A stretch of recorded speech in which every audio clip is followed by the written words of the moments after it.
নমস্কার, দেখছেন কলকাতা টিভি। আপনাদের সঙ্গে আমি মধুবন্তী। শুরু করছি আরো বারো নিয়ে মধুবন্তীর সঙ্গে রয়েছে আমি ভাস্বতী।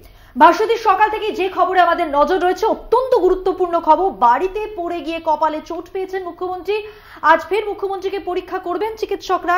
তার আগে জানিয়ে রাখি, তার বাড়িতে সিপি পৌঁছে গেছেন বিনীত গোয়েল। কিছুক্ষণ আগেই তাকে দেখতে যান। সকালে মুখ্যমন্ত্রীর বাড়িতে যান পুলিশ কমিশনার।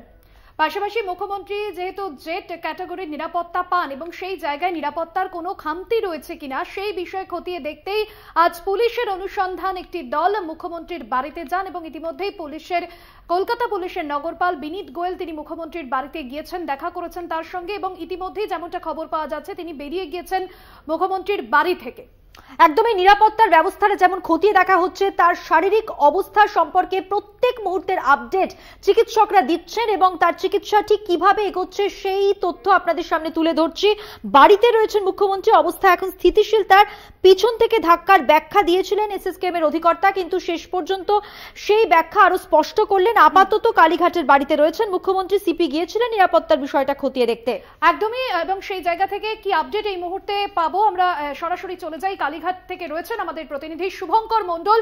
শুভঙ্কর, বেশ কিছুক্ষণ আগে নগরপাল বিনীত গোয়েল তিনি দেখা করেছেন মুখ্যমন্ত্রীর। নিরাপত্তায় কোনো খামতি রয়েছে কিনা সে বিষয়ে পুলিশের একটি অনুসন্ধান টিমও যেরকম যাবে মুখ্যমন্ত্রীর বাড়িতে, সব মিলিয়ে কি খবর রয়েছে? কোন কোন বিষয় এখনো পর্যন্ত নিরাপত্তার খামতি রয়েছে, কেন এই ঘটনা, পুলিশ সূত্রে কি জানতে পারছো সব মিলিয়ে?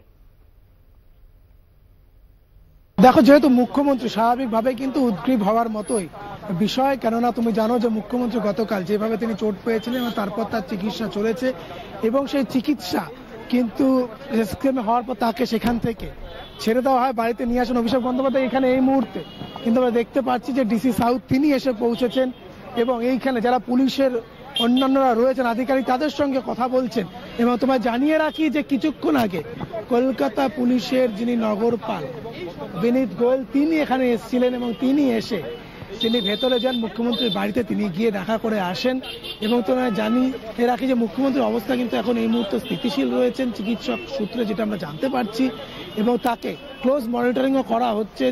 যে বিশেষ মেডিকেল দল তৈরি করা হয়েছে মুখ্যমন্ত্রীর জন্য বা তাকে পর্যবেক্ষণের জন্য, সেই টিমও কিন্তু আসার কথা রয়েছে। ইতিমধ্যেই পুলিশি নিরাপত্তা এখানে জোরদার করা হয়েছে, সেই সঙ্গে অনুসন্ধানের জন্য একটি টিম এখানে কিন্তু পাঠানোর কথা রয়েছে। একই সঙ্গে তোমায় জানিয়ে রাখি যে সকাল থেকে আমরা দেখেছি যে নিজস্ব এক্স যে হ্যান্ডেল রয়েছে সেই এক্স হ্যান্ডেলে মুখ্যমন্ত্রী নিজে তিনি বেশ কয়েকজনকে ধন্যবাদ জানিয়েছেন। তার মধ্যে যেমন রাহুল গান্ধী, এম.কে. স্ট্যালিন রয়েছে, প্রধানমন্ত্রী নরেন্দ্র মোদী, তাকেও তিনি ধন্যবাদ জানিয়েছেন। যেভাবে দ্রুত তার আরোগ্য প্রত্যেকে কামনা করেছেন, কেননা সাময়িকভাবে এই যে ঘটনা প্রবাহ সেখানে কিন্তু মুখ্যমন্ত্রী যেভাবে আঘাত পেয়েছেন, তার কপালে চোট রয়েছে, সেলাই পড়েছে।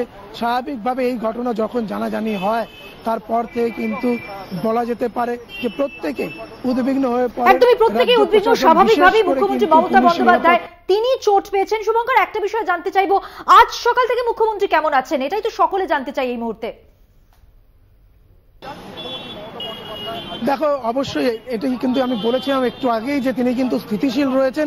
গতকালই তাকে বাড়িতে পাঠানো হয়েছে এবং তোমায় জানিয়ে রাখি যে তার মাথায় যে আঘাত রয়েছে সেই আঘাত কিন্তু স্বাভাবিকভাবেই সেখানে স্টিচ হয়েছে। এখন এই মুহূর্তে মুখ্যমন্ত্রীর যে অবস্থা সেটি কিন্তু স্থিতিশীল বলে আমরা জানতে পারছি। তবে স্বাভাবিকভাবে তাকে পর্যবেক্ষণ বা মনিটরিং এ রাখা হয়েছে এবং সেই দিক থেকে তাকে কিন্তু যাতে কোনো রকম ভাবে নিরাপত্তাজনিত কোনো ত্রুটি বা খামতি তৈরি না হয় সেটির দিকেও বাড়তি নজর দেওয়া হচ্ছে। নাহলে সকাল সকাল আমরা দেখতে পেয়েছি 11টা বাজার কিছুক্ষণ পরেই বিনীত গোয়েল কলকাতা পুলিশের নগরপাল তিনি এসে পৌঁছে যান এবং প্রায় 15 মিনিট তিনি এখানে অতিবাহিত করে তিনি কিন্তু এখান থেকে বেরিয়ে যান।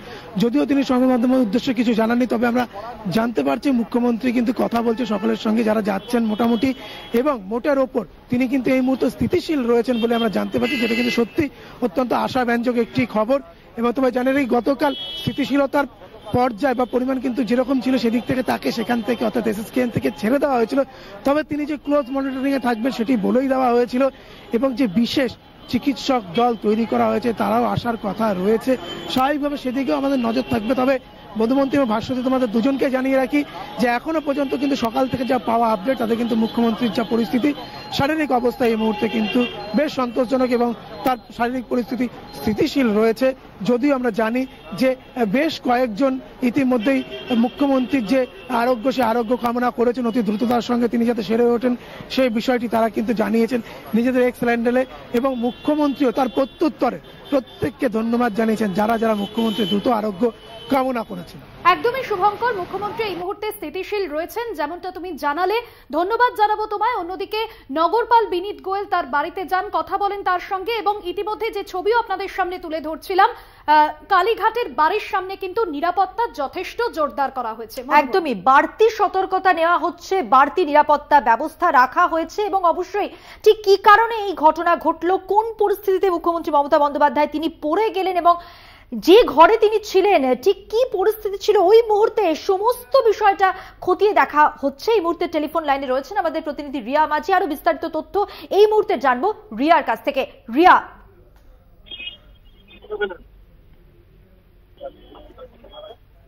দেখো, তোমাকে জানিয়ে রাখবো যে মুখ্যমন্ত্রী মমতা বন্দ্যোপাধ্যায় তাকে দেখতে ইতিমধ্যেই কলকাতা পুলিশ কমিশনার বিনীত গোয়েল তিনি গিয়েছিলেন, এবং যেটা নিয়ে জলঘোলা হচ্ছে যে তার এই যে যেটা বক্তব্য রেখেছেন, অর্থাৎ হসপিটাল থেকে যেমনটা বলা হয়েছিল যে পুশ ফ্রম বিহাইন্ড, অর্থাৎ পিছন থেকে তাকে কেউ ঠেলে ফেলে দিয়েছে। যদিও তারা আবারও তাদের বক্তব্যের ব্যাখ্যা দিতে গিয়ে বলেছেন যে কেউ কোনো মানুষই যে পিছন থেকে ঠেলে ফেলে দিয়েছে এমনটা নয়। মুখ্যমন্ত্রী মমতা বন্দ্যোপাধ্যায় তিনি যখন পড়ে যাচ্ছিলেন তিনি ফিল করেছিলেন কেউ হয়তো তাকে পিছন দিয়ে ধাক্কা মেরেছে, কোনো কিছু ধাক্কা লেগেছে তিনি ফিল করেছিলেন। এই বিষয়টা কিন্তু তারা ব্যাখ্যাতে বলেছেন, কিন্তু যেহেতু এরকম একটা গুরুতর মন্তব্য সেটা সামনে এসেছে এবং সেই কারণের জন্য পুলিশের একটি অনুসন্ধান টিম তারা কিন্তু ইতিমধ্যেই তারা সিএম এর বাড়ি যাবেন এমনটাই ঠিক হয়েছে, এবং তারা পুরো যে তাদের যে নিরাপত্তা বলো সেটাকে খতিয়ে দেখার জন্যই এই অনুসন্ধান টিম যাবে। এবং একই সঙ্গে তোমাকে জানিয়ে রাখবো যে ইতিমধ্যেই কিন্তু যে মুখ্যমন্ত্রীর বাড়ির বাইরে যে নিরাপত্তা সেটা কিন্তু বাড়ানো হয়েছে এবং যথেষ্ট আঁটোসাঁটো করা হয়েছে। এবং যে অনুসন্ধান টিম যাবে তারা কিন্তু সেই সময় যারা দায়িত্বে ছিলেন, অর্থাৎ যারা অন ডিউটি ছিলেন সেই সময়, তাদেরকে জিজ্ঞাসাবাদ করবেন এবং জিজ্ঞাসাবাদ করে জানতে চাইবেন যে কেউ বাইরে থেকে ভিতরে এসেছিলেন কিনা বা সেই সময় বাড়িতে কারা কারা ছিলেন। এই সমস্ত বিষয়টা কিন্তু এই অনুসন্ধান টিম তারা খতিয়ে দেখবেন এবং আরো কোথায় কোথায় খামতি রয়েছে সিকিউরিটি সেই বিষয়টাও কিন্তু এই অনুসন্ধান টিম তারা যাবেন, তারা এই পুরো বিষয়টা খতিয়ে দেখবেন। একদমই রিয়া, কথা বললাম আমাদের প্রতিনিধি রিয়া মাঝির সঙ্গে। আপাতত রিয়া তোমাকে ধন্যবাদ, তুমি যে আপডেট দিচ্ছ প্রত্যেক মুহূর্তের, অবশ্যই সেদিকে আমাদের নজর থাকছে। নিরাপত্তার খামতি আছে কিনা খতিয়ে দেখছে যেমন পুলিশের পক্ষ থেকে দেখা হচ্ছে। পাশাপাশি জানিয়ে রাখি বিনীত গোয়েল তিনি যেমন গিয়েছিলেন সিপি, এবং পাশাপাশি আমরা ডিসি সাউথ তিনিও গেছেন মুখ্যমন্ত্রী মমতা বন্দ্যোপাধ্যায়ের সঙ্গে দেখা করতে এবং নিরাপত্তা ব্যবস্থা খতিয়ে দেখতে, এবং গোটা বিষয়টা ঠিক কিভাবে ঘটেছে এই ঘটনা সবকিছু সরেজমিনে দেখতে গিয়েছেন তিনি। কলকাতা পুলিশের অনুসন্ধান দল আজ মুখ্যমন্ত্রীর বাড়িতে যান, নিরাপত্তাও যথেষ্ট জোরদার করা হয়েছে, নিরাপত্তার কোনো ফাঁক রয়েছে কিনা সেই বিষয়ে কিন্তু খতিয়ে দেখা হয়েছে। এসএসকেএম এর অধিকর্তা কি বলছেন বা গতকাল কি বলেছিলেন শোনাবো। Mamata Banerjee reported to our hospital today around 7:30 p.m. with a history of fall within the vicinity of her home due to some push from behind. She had a cerebral concussion and had a sharp cut over her forehead and nose, which was bleeding profusely. Initially, she was assessed by HOD Neurosurgery, HOD Medicine and cardiologist of our institute, and her vitals were stabilized. 3 stitches has been applied on forehead and 1 on nose, and required dressing was done. Investigations like ECG, echocardiogram, Doppler and CT scan etc. was done. Medical personnel have provided their opinion in this regards. She was advised to remain admitted for observation, but she preferred to go home. She will continue to be under close watch and will continue to have the treatment as per advice of the team of doctors. She will again be assessed tomorrow and subsequent treatment will be decided accordingly. SSKM এর অধিকর্তা মণিময় বন্দ্যোপাধ্যায় কি বলেছেন মুখ্যমন্ত্রীর শারীরিক অবস্থা সম্পর্কে গতকাল আপনাদের সামনে তুলে ধরলাম। অবশ্যই এই খবরের দিকে, এই গুরুত্বপূর্ণ খবরের আপডেট নিয়ে আপনাদের সামনে আগামী সময় আসবো।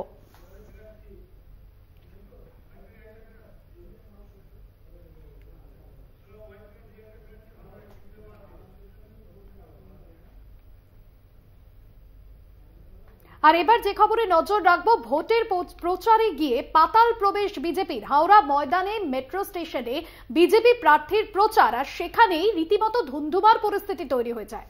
মেট্রো স্টেশনে জয় শ্রীরাম স্লোগান, প্রচারের নামে একেবারে বিশৃঙ্খল পরিস্থিতি, বিশৃঙ্খলা তৈরি হয় বিজেপি কর্মীদের মধ্যে। এবং যেটা জানা যায় যে এই লোকসভা নির্বাচনের আগে প্রচারের কারণেই কিন্তু এই চেষ্টা, এবং মেট্রো স্টেশনে প্রার্থীর প্রচারের সময় বিশৃঙ্খল পরিস্থিতি তৈরি হয়। ভোটের প্রচারে পাতাল প্রবেশ বিজেপির, দেখছেন সেই ছবি।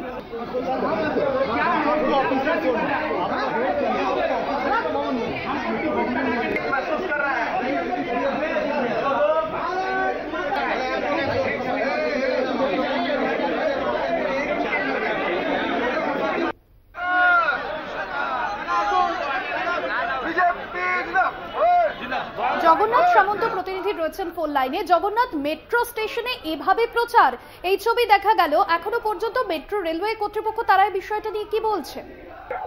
দেখো, একেবারে বিশৃঙ্খলা তৈরি হয়ে গেল। কেননা তোমাকে বলে রাখি, আজকেই মেট্রো রেল সাধারণ যাত্রীদের জন্য উদ্বোধন হলো।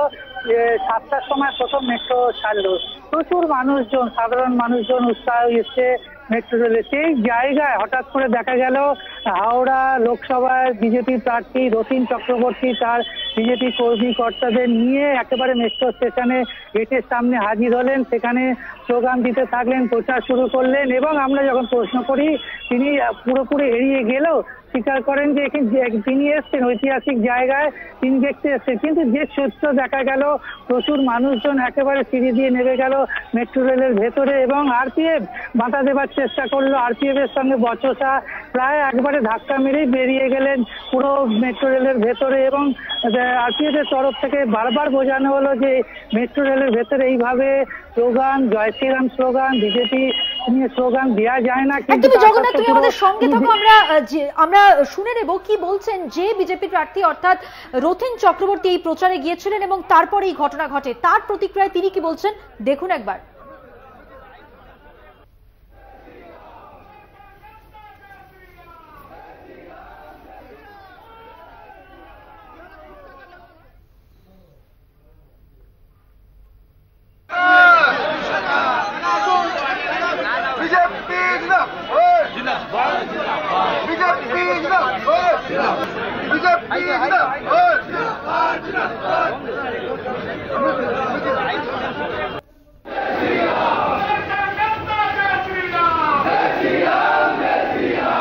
জগন্নাথ রয়েছে আমাদের সঙ্গে। জগন্নাথ, এখনো পর্যন্ত এই যে ঘটনা, বিজেপি প্রার্থী যার হয়ে প্রচার চালাচ্ছিলেন বিজেপির কর্মী সমর্থকরা, তিনি কি বলছেন?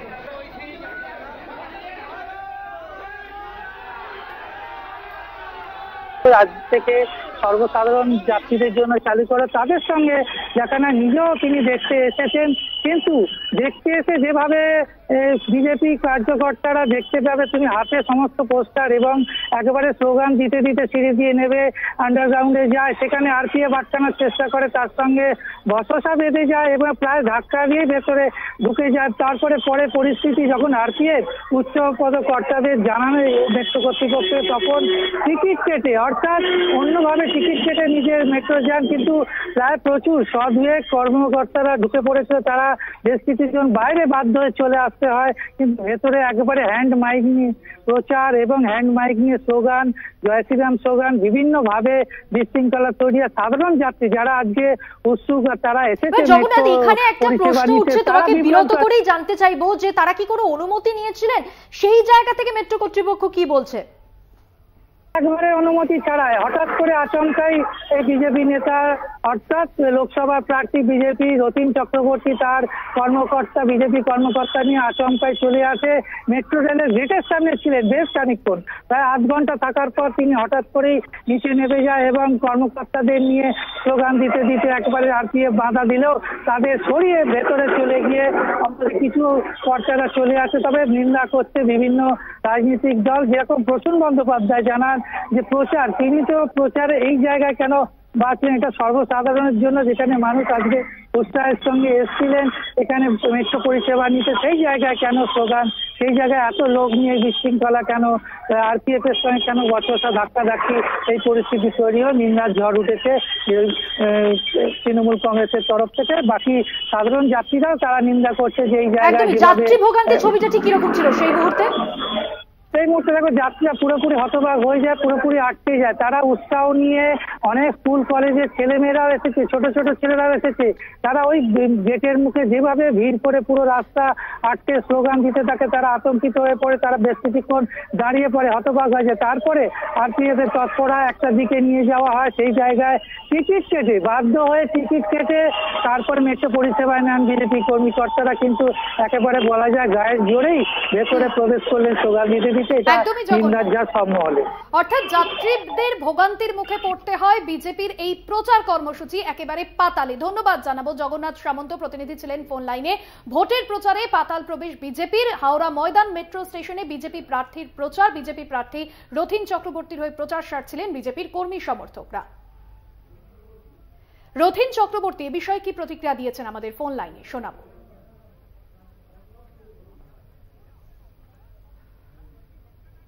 দেখুন, আমাদের কাজটা ভারতীয় যশস্বী প্রধানমন্ত্রী নরেন্দ্র মোদীজি কত কাজ করেছেন তার বোধহয় লিখতে গেলে মহাভারত হবে। এবং সেটাকে কেউ যদি ভোট প্রচারের আঙ্গিকে, কারণ তৃণমূল সরকার তো কোনো কাজ করে না, একাধটা কাজ করে, সেটাকেই ভোট প্রচার ভাবে। এটা হচ্ছে ভারতবর্ষের উন্নয়নের কাজ, এটা হচ্ছে ভারতবর্ষের উন্নয়নের কাজ। তাকে যারা যে দৃষ্টিভঙ্গিতে দেখবে সেই দৃষ্টিভঙ্গি, ভোট প্রচার নয়। নরেন্দ্র মোদীজি চান শক্তিশালী ভারত।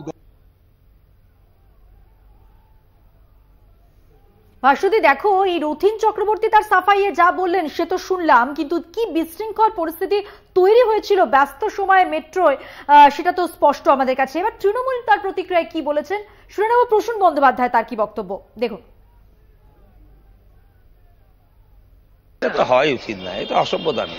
আমরা ইচ্ছা করলে ঢুকতে পারি না। আমি তো এখানকার এমপি, যে হাওড়া স্টেশনে দাম দাম দৌড়াদৌড়ি করছি, লোকরা বাড়িতে যাচ্ছে, বাড়ি থেকে আসছে, কষ্ট করে আসছে, চাকরি করছে, খেতে পায় না, তাদের মধ্যে বড় বড় লাফালাফি যদি করি যে অন্যায় হবে। নিশ্চয়ই তাদের বাড়িতে যাও, নিশ্চয়ই তাদের পাশে যাও, নিশ্চয়ই কিছু করো ভাই। কিচ্ছু তো করনি। আর বিজেপি তো কোনোদিন কিচ্ছু করেনি বাংলাকে কোনো সাহায্যই করেনি। এই যে ভদ্রলোক ওখানে দাঁড়িয়েছেন, তিনিও তো নিজে এমন কাজ করেছেন যে আজকে প্রায় 2000 মহিলা সব তারা সব চলে গেছে ছেড়ে। এখন সময় হয়ে গেছে একটা বিরতি নেওয়ার। ফিরে আসছে বিরতির পর, সঙ্গে থাকুন।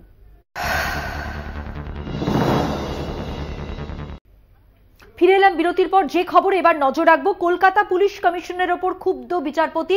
আদালত অবমাননার মামলায় ক্ষুব্ধ বিচারপতি রাজা শেখর মান্তা তিনি প্রশ্ন তুললেন। তার বক্তব্য আপনাদের সামনে তুলে ধরবো।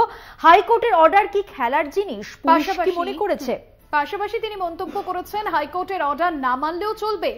22শে মার্চ পরবর্তী শুনানি রয়েছে এবং পরবর্তী শুনানিতে ভার্চুয়ালি হাজিরা থাকতে নির্দেশ দেওয়া হয়েছে সিপিকে। আপনাদের জানিয়ে রাখবো, কলকাতা পুলিশ কমিশনারের উপর ক্ষুব্ধ বিচারপতি রাজাশেখর মান্থা, যেখানে তার মন্তব্য আদালত অবমাননার মামলায় তিনি ক্ষুব্ধ এবং সেখান থেকে তিনি মন্তব্য করেছেন হাইকোর্টের অর্ডার কি খেলার জিনিস, এমনই প্রশ্ন তুলেছেন তিনি। হাইকোর্টের অর্ডার না মানলেও চলবে। কোন আদালত অবমাননার জন্য তার বিরুদ্ধে বিভাগীয় পদক্ষেপের নির্দেশ দেব না প্রশ্ন। আদালত অবমাননার মামলায় কলকাতার পুলিশ কমিশনারের ভূমিকায় চরম ক্ষুব্ধ বিচারপতি রাজা শেখর মান্থার এই পর্যবেক্ষণ।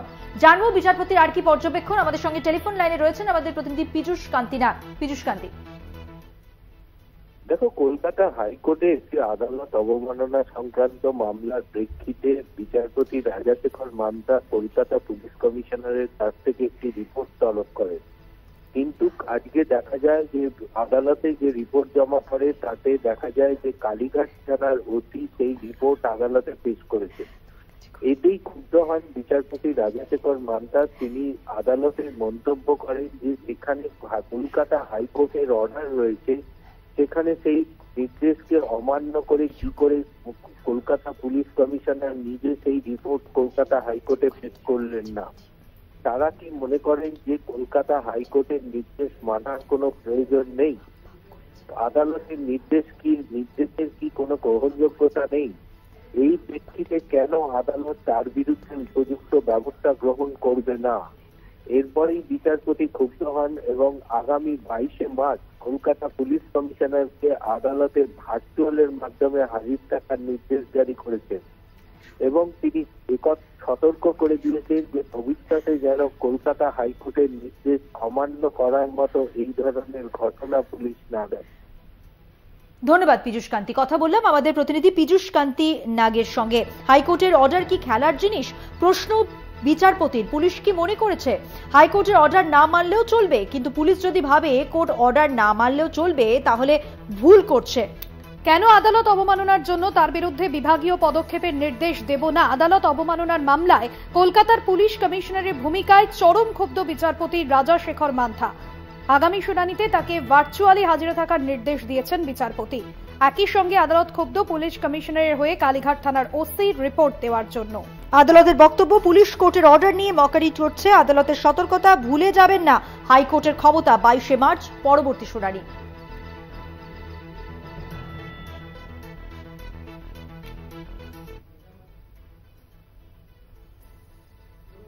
আরো ভারতের সময় হয়ে গেছে আরো একটা বিরতি নেওয়ার। অন্যান্য খবর নিয়ে ফিরছি বিরতির পর, সঙ্গে থাকুন।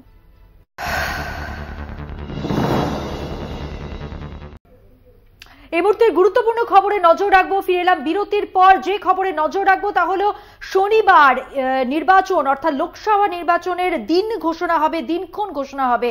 লোকসভা নির্বাচন নিয়ে যে প্রস্তুতি আমরা দেখতে পাচ্ছি প্রত্যেক শিবিরে অর্থাৎ প্রত্যেক রাজনৈতিক দল তারা প্রার্থী তালিকা যেমন প্রকাশ করছে, পাশাপাশি প্রার্থী তালিকা প্রকাশের পর প্রচারও শুরু হয়ে গেছে, অর্থাৎ জোর কদমে প্রস্তুতি পর্ব শুরু হয়ে গেছে এবং তার মধ্যেই শনিবার লোকসভা ভোটের দিন ঘোষণা।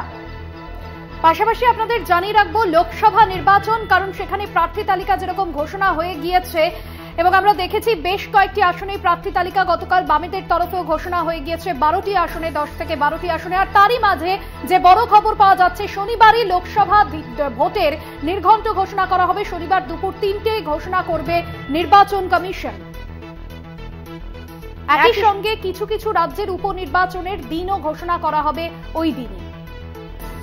শনিবার লোকসভা নির্বাচনের দিন ঘোষণা, শনিবার দুপুর 3টেয় ঘোষণা করবে নির্বাচন কমিশন। পাশাপাশি বেশ কয়েকটি রাজ্যের উপনির্বাচনের দিনক্ষণ ঘোষণা করা হবে শনিবার।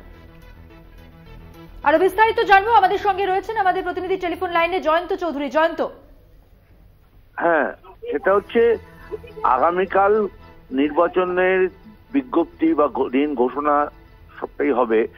আর তার সঙ্গে ওড়িশা সহ 3টে রাজ্যের বিধানসভা নির্বাচন এবং কিছু কিছু উপনির্বাচন রয়েছে, সেগুলো সব আগামীকালই ঘোষণা করা হবে। তো তাতে মনে করা হচ্ছে যদি আগামীকাল ঘোষণা করা হয় তার মানে এপ্রিল মাসের মাঝামাঝি নির্বাচন হবে, কারণ এই মাঝখানে যে সময়টা পাওয়া যাচ্ছে তাতে এপ্রিল মাসের মাঝামাঝি বা শেষের দিকেই হয়তো নির্বাচনী নির্ঘণ্টটা জানা যাবে, অর্থাৎ কবে কবে কোন রাজ্যে কত দফায় ভোট এবং কবে গণনা ইত্যাদি বিষয়টা জানা যাবে। তবে আগামীকাল অষ্টাদশ লোকসভা নির্বাচনের বিজ্ঞপ্তি ঘোষণা হতে চলেছে, এটা নির্বাচন কমিশন সূত্রেই জানা গিয়েছে। জয়ন্ত, আরো একবার জানতে চাইবো ঠিক কি আভাস পাওয়া যাচ্ছে? আগামীকাল ভোটের দিন ঘোষণা বোঝা গেল, আর কি জানা যেতে পারে তাহলে? না, আর কিছু না। এখন ভোটের দিন ঘোষণা হয়ে গেলে যেটা হবে, সঙ্গে সঙ্গেই আদর্শ আচরণ বিধি যেটা লাগু হয়ে যাবে, সেটা লাগু হয়ে গেলেই বেশ কিছু প্রশাসনিক ক্ষেত্রেও সারা দেশের মধ্যে এবং রাজ্যেও সব রাজ্যগুলোতেও সেটা লাগু হয়ে গেলে প্রশাসনিক ক্ষেত্রেও কিছু কাজের নিয়ন্ত্রণ তখন শুরু হয়ে যাবে এবং সম্ভবত একটা ধারণা করা যেতে পারে যে এপ্রিলের মাঝামাঝি থেকে শেষের দিকে, অর্থাৎ যেমন করে হোক মে মাসের মধ্যে তো নির্বাচন শেষ হবেই, কারণ এই বর্তমান যে সপ্তদশ লোকসভা, সেই লোকসভার মেয়াদ শেষ হচ্ছে মে মাসে। তো তার আগেই সম্ভবত এই ভোটাভুটিটা শেষ হয়ে যাবে। এখন যেটা দেখা যাচ্ছে যে আগামীকাল যদি এই ভোট ঘোষণা হয়ে যায় তাহলে যেটা হবে সেটা হচ্ছে যে আচরণবিধি, আদর্শ আচরণবিধি, অর্থাৎ বিভিন্ন রাজ্যের বিভিন্ন রকম উন্নয়নমূলক কাজ মাঝখানে একটু ধাক্কা খেতে পারে, এটা একটা জয়ন্তদা, একই সঙ্গে বেশ কিছু রাজ্যের বিধানসভা ভোটের নির্ঘণ্ট ঘোষণা করা হবে, এ বিষয়ে কি জানা যাচ্ছে? না, বিধানসভা ভোট তো যাদের যাদের এই সময় মেয়াদ শেষ, যেমন উড়িষ্যার মেয়াদ শেষ একসঙ্গেই ভোট হবে। অন্ধ্রপ্রদেশের মেয়াদ শেষ একই সঙ্গে ভোট হবে। এইটা তাদের যেমন ভোট হবে একসঙ্গে, দুটো তিনটে রাজ্যে হয়তো একসঙ্গে ভোট হয়ে গেল বিধান, যেমন গত 2019-এও তাদের হয়েছিল। বাকি কিছু কিছু জায়গায় উপনির্বাচনও থাকবে বিধানসভা ক্ষেত্রে।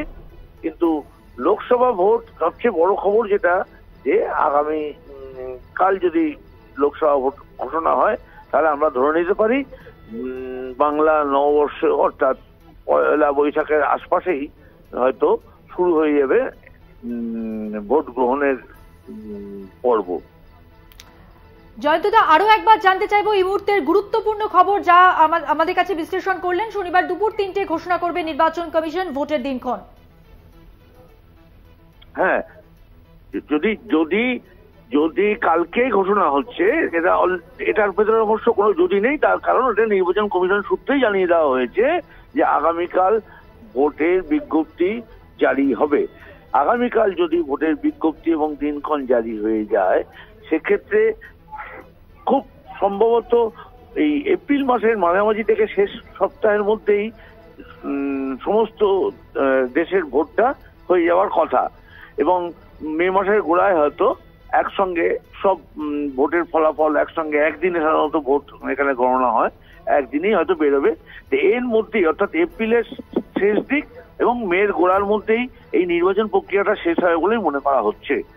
অর্থাৎ জয়ন্তদা, কোন কেন্দ্রে কবে ভোট এবং কবে ফল প্রকাশ হবে সবটাই তাহলে স্পষ্ট হবে আগামীকাল? হ্যাঁ, সবটাই আগামীকাল জানা যাবে, যখন বিজ্ঞপ্তি জারি হবে তখনই জানা যাবে। তার আগে তো এগুলো জানাবে, একসাথেই সবটা জানিয়ে দেওয়া হয়। জয়ন্তদা আমাদের সঙ্গে থাকবেন, জয়ন্ত চৌধুরী আমাদের প্রতিনিধি যা জানালেন, শনিবার দুপুর 3টে ঘোষণা করবে নির্বাচন কমিশন ভোটের দিনক্ষণ। লোকসভা ভোটের সঙ্গে বেশ কয়েকটি রাজ্য নির্বাচন, এবং যেটা জানা যাচ্ছে যে আগামীকাল লোকসভা নির্বাচনের দিন ঘোষণা করা হবে। কোন কেন্দ্রে কবে ভোট এবং কবে ফল প্রকাশ, এই সবটাই কালকে স্পষ্ট হবে। কাল দুপুর 3টে লোকসভা ভোটের নির্ঘণ্ট ঘোষণা কমিশনের পক্ষ থেকে, এমনটাই জানা যাচ্ছে। এই মুহূর্তের সব থেকে গুরুত্বপূর্ণ খবর, কত দফায় হবে লোকসভা নির্বাচন, কোন কেন্দ্রে কবে ভোট, ফল প্রকাশ কবে, এই সমস্ত প্রশ্ন স্পষ্ট হবে। একদমই লোকসভা নির্বাচনের দামামা যেরকম বেজে গিয়েছে, বিভিন্ন দল প্রার্থী ঘোষণা করেছে, তবে এবার কবে নির্বাচন হবে সেই দিন ঘোষণার কথা জানিয়ে দিল নির্বাচন কমিশন। শুক্রবারই নির্বাচন কমিশনের তরফে বিজ্ঞপ্তি দিয়ে জানা হয়েছে আগামীকাল অর্থাৎ 16ই মার্চ শনিবার দুপুর 3টে লোকসভা নির্বাচনের দিনক্ষণ ঘোষণা করা হবে। পাশাপাশি বেশ কিছু রাজ্যের বিধানসভা ভোটের দিনক্ষণও ঘোষণা করা হবে, কারণ বেশ কয়েকটি রাজ্যের বিধানসভার যে মেয়াদ তা শেষ হচ্ছে। ওই নির্বাচনের সঙ্গে বিধানসভা ভোটের দিনও ঘোষণা করা হবে। আগামীকাল দুপুর 3টে এই ঘোষণা করা হবে, এমনটাই নির্বাচন কমিশন তরফে বিজ্ঞপ্তি দিয়ে জানানো হয়েছে। লোকসভা ভোটের দিনক্ষণ ঘোষণা করা হবে এবং আগামীকাল দুপুর 3টের সময় লোকসভা ভোটের দিনক্ষণ ঘোষণা হবে জানিয়ে দিয়েছে নির্বাচন কমিশন। একটু আগে যে গুরুত্বপূর্ণ খবর আপনাদের সামনে তুলে ধরেছি, লোকসভা ভোটের দিনক্ষণ ঘোষণা কবে জানিয়ে দেবে জাতীয় নির্বাচন কমিশন। লোকসভা ভোটের আগামীকাল শনিবার দুপুর 3টে নির্বাচনের নির্ঘণ্ট প্রকাশ করা হবে। তৃণমূল মুখপাত্র শান্তনু সেন রয়েছেন আমাদের সঙ্গে ফোন লাইনে। শান্তনুবাবু, শনিবার লোকসভা ভোটের দিনক্ষণ ঘোষণা করা হবে শনিবার দুপুর 3টে, এমনটাই নির্বাচন কমিশনের তরফে বিজ্ঞপ্তি দিয়ে জানানো হয়েছে, কি প্রতিক্রিয়া আপনার? দেখুন, যে ছাত্র সারা বছর পড়াশোনা করে তার কাছে পরীক্ষার দিন কবে ঘোষণা হবে বা কবে পরীক্ষা হবে সেটা ম্যাটার করে না, কারণ যবেই পরীক্ষা হোক সে কনফিডেন্ট থাকে সে অত্যন্ত ভালো রেজাল্ট করবে। ঠিক তেমনি তৃণমূল কংগ্রেস সারা বছর 365 দিন মানুষের সাথে থেকে মানুষের জন্য কাজ করে। তাই নির্বাচন যবেই হোক তৃণমূল কংগ্রেস অত্যন্ত আত্মবিশ্বাসী এবং আশাবাদী যে উন্নয়নের নিরিখে মানুষ তৃণমূল কংগ্রেসকেই নির্বাচিত করবে আরো একবার। অন্যদিকে যারা বাংলা থেকে জিতে গিয়ে বাংলার জন্য বঞ্চনা করে, এই বাংলা বিদ্বেষী ভারতীয় জনতা পার্টিকে বাংলার মানুষ বর্জন করবে। এটা নিয়ে কোনো দ্বিমত নেই। তাই নির্বাচন যবেই হোক তৃণমূল কংগ্রেস তৈরি আছে। অনেক ধন্যবাদ আপনাকে। তৃণমূল মুখপাত্র শান্তনু সেন ছিলেন ফোন লাইনে। লোকসভা ভোটের দিনক্ষণ ঘোষণা হবে জানিয়ে দিল জাতীয় নির্বাচন কমিশন। শনিবার দুপুর 3টে নির্বাচনের নির্ঘণ্ট প্রকাশ করা হবে। শনিবার দুপুর 3টে নির্ঘণ্ট প্রকাশ হবে এবং সেই সঙ্গে কবে, কোথায়, কোন কেন্দ্রে ভোট, ফল প্রকাশ কবে, এই সমস্তটাই স্পষ্ট হবে আগামীকাল দুপুর 3টে। একই সঙ্গে কিছু রাজ্যের বিধানসভা ভোটের দিন ঘোষণা, একই সঙ্গে জানিয়ে রাখি কিছু রাজ্যের বিধানসভা নির্বাচনের দিন ঘোষণা হবে কাল এবং সেই সঙ্গে দুপুর 3টে ঘোষণা করা হবে নির্বাচন কমিশনের পক্ষ থেকে লোকসভা নির্বাচনের নির্ঘণ্ট। লোকসভা নির্বাচনের দামামা যেরকম বেজে গিয়েছে, বেশ কিছু প্রার্থীও ঘোষণা করে দিয়েছে সমস্ত রাজনৈতিক দলগুলি। তবে এখনো পর্যন্ত বেশ কয়েকটি আসনে প্রার্থী ঘোষণাও বাকি রয়েছে কয়েকটি রাজনৈতিক দলের এবং সেই জায়গায় দাঁড়িয়ে আগামীকাল ভোটের নির্ঘণ্ট ঘোষণা হবে নির্বাচন কমিশনের তরফে বিজ্ঞপ্তি দিয়ে জানা হয়েছে। পাশাপাশি বিধানসভার মেয়াদ বেশ কিছু রাজ্যের শেষ হচ্ছে, বিধানসভার নির্বাচনও সেই সমস্ত রাজ্যে হবে, কোন কোন রাজ্যে হবে সেই দিনক্ষণগুলো কিন্তু ঘোষণা করা হবে নির্বাচন কমিশনের তরফে। আগামীকাল দুপুর 3টে ঘোষণা করবে নির্বাচন কমিশন লোকসভা নির্বাচনের দিনক্ষণ। একদমই লোকসভা ভোটের দিনক্ষণ আগামীকালই ঘোষিত হবে এবং ইতিমধ্যে আমরা দেখতে পাচ্ছি বিভিন্ন রাজনৈতিক দল তারা তাদের পক্ষ থেকে তাদের প্রার্থী তালিকা আংশিক বা পূর্ণাঙ্গ সবটাই তুলে ধরার চেষ্টা করছেন এবং করেছেন ইতিমধ্যে এবং সেই অনুযায়ী কিন্তু প্রার্থীরা তাদের কেন্দ্রে প্রচারও শুরু করে দিয়েছেন। সেই প্রচারের টুকরো টুকরো ছবি আপনাদের সামনে প্রতিদিনই আমরা তুলে ধরি এবং যত দিন এগিয়ে আসবে তত কিন্তু এই প্রচার পর্ব আরো জমজমাট হবে এবং একে অপরকে টেক্কা দেওয়ার জন্য কি প্রস্তুতি সেই ছবিটাও আমাদের সামনে তুলে ধরবেন তারা। সব মিলিয়ে প্রচার পর্ব ইতিমধ্যে শুরু হয়ে গেছে এবং আংশিক যে সমস্ত দল প্রার্থী তালিকা প্রকাশ করেছে তারাও পূর্ণাঙ্গ তালিকা প্রকাশ করবে। তারই মধ্যে বড় খবর, লোকসভার ভোটের দিনক্ষণ ঘোষণা হবে জানিয়ে দিয়েছে জাতীয় নির্বাচন কমিশন আগামীকাল দুপুর 3টে। কংগ্রেস মুখপাত্র সৌম্য আইচ রায় রয়েছেন ফোন লাইনে। সৌম্যবাবু, আগামীকাল লোকসভা ভোটের দিন ঘোষণা করা হবে, পাশাপাশি বেশ কিছু রাজ্যের বিধানসভা ভোটের দিনক্ষণও ঘোষণা করা হবে। নির্বাচন কমিশন বিজ্ঞপ্তি দিয়ে এই বিষয়ে আজই জানিয়ে দিয়েছে, কিভাবে দেখছেন এই বিষয়কে আপনি? না দেখুন, এটা তো আমাদের মোটামুটি বোঝাই ছিল যে 15 তারিখের পরে মোটামুটি নির্বাচন কমিশন ভারতবর্ষের নির্বাচন প্রক্রিয়া শুরু করবেন। ঠিক আছে, ওনারা করেছেন, আমরা প্রস্তুত। রাজনৈতিক দল হিসেবে আমরা নির্বাচনে লড়ার জন্য প্রস্তুত। সর্বভারতীয় ক্ষেত্রে আমাদের লড়াই হবে বিজেপি এবং পশ্চিমবাংলা বিজেপি তৃণমূলের বিরুদ্ধে। সেই হিসেবে আমরা আগামী দিনে খুব ভালো ফল করবো, এর কোনো সন্দেহ। বেশ, ধন্যবাদ আপনাকে। লোকসভা ভোটের দিনক্ষণ ঘোষণা হবে আগামীকাল দুপুর 3টে জানিয়ে দিল জাতীয় নির্বাচন কমিশন।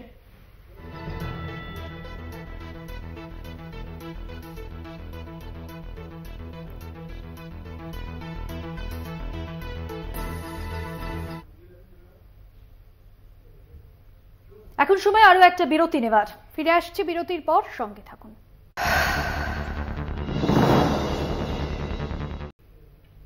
ফিরে এলাম বিরতির পর। এবার যে খবরে নজর রাখবো, নির্বাচনী বন্ড নিয়ে বড় সিদ্ধান্ত সুপ্রিম কোর্টের। এসবিআই কে বন্ডের ক্রমিক নম্বর প্রকাশ করতে নির্দেশ দেওয়া হয়েছে। কোন দাতা সংস্থা কোন রাজনৈতিক দলকে টাকা দিয়েছে জানা যাবে বন্ডের ক্রমিক নম্বরে। পাশাপাশি এসবিআই কে নোটিশ পাঠাতেও নির্দেশ দেওয়া হয়েছে। গত 15 ফেব্রুয়ারি সুপ্রিম কোর্ট নির্দেশ দিয়েছিল নির্বাচনী বন্ড বা ইলেকট্রাল বন্ড অসাংবিধানিক এবং গতকালই আমরা দেখেছিলাম যে নির্বাচন কমিশনের তরফে যে তথ্য সামনে আনা হয়েছিল, কোন সংস্থা কত টাকা দিয়েছে এবং কোন দল কতটা লাভবান হয়েছে, সেই সমস্ত বিষয় তথ্য অনুযায়ী দেওয়া হয়েছিল জাতীয় নির্বাচন কমিশনের ওয়েবসাইটে। আর এবার এসবিআই কে বন্ডের ক্রমিক নম্বর প্রকাশ করতে নির্দেশ।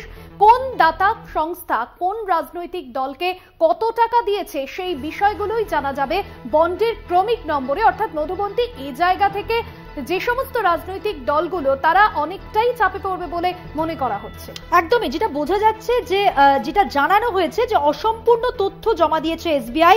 শীর্ষ আদালতে নির্বাচনী বন্ড সংক্রান্ত নির্বাচন কমিশনের একটি মামলায় প্রধান বিচারপতির নেতৃত্বাধীন 5 সদস্যের বেঞ্চ এটাই জানিয়েছে। সুপ্রিম কোর্টে তাই ভৎসনার মুখে পড়তে হয় ভারতের স্টেট ব্যাংককে এবং শীর্ষ আদালত নির্বাচনী বন্ড সংক্রান্ত নির্বাচন কমিশনের একটি মামলায় প্রধান বিচারপতি নেতৃত্বাধীন 5 সদস্যের বেঞ্চ জানায় যে অসম্পূর্ণ তথ্য জমা দিয়েছে এসবিআই। আদালত ব্যাংক কর্তৃপক্ষকে নির্বাচনী বন্ড নিয়ে সম্পূর্ণ তথ্য জমা দেওয়ার নির্দেশ দিয়েছে। জয়ন্ত চৌধুরী আমাদের প্রতিনিধি রয়েছেন ফোন লাইনে। জয়ন্তদা, গতকাল আমরা দেখেছিলাম যে কোন দল কত টাকা পেয়েছে সেই তথ্য যেরকম সামনে আসা হয়েছিল, এবার যে নির্দেশ দিল সুপ্রিম কোর্ট সেক্ষেত্রে রাজনৈতিক দলগুলো তো অনেকটাই চাপে পড়বে। হ্যাঁ, একটা চাপে তো পড়বেই। আজকে সব থেকে বড় কথা চাপে পড়েছে SBI, কারণ SBI কে খুব কড়া ভাষায় আজকে ধমক দিয়েছে বলা যেতে পারে প্রধান বিচারপতি DY চন্দ্রচূড়ের 5 সদস্যের বেঞ্চ। তার কারণ তারা যে তথ্য তাদেরকে দিতে বলা হয়েছিল, যে যাবতীয় তথ্য বন সংক্রান্ত, সেগুলো প্রকাশ করতে বলা হয়েছিল, দিতে বলা হয়েছিল নির্বাচন কমিশনকে। এবার নির্বাচন কমিশন সেইগুলো আপলোড করে, আমরা সবাই জানতে পারি। এখন সেক্ষেত্রে যে তথ্য দিয়েছে সেই তথ্য অসম্পূর্ণ, অর্থাৎ কে কে কত টাকার চাঁদা দিয়েছে, কাকে দিয়েছে, সেইটা এখানে থেকে জানা যাচ্ছিল না। এখন যেটা বলা হয়েছে সেটা জানাতে হবে। ধন্যবাদ জানাবো আপনাকে।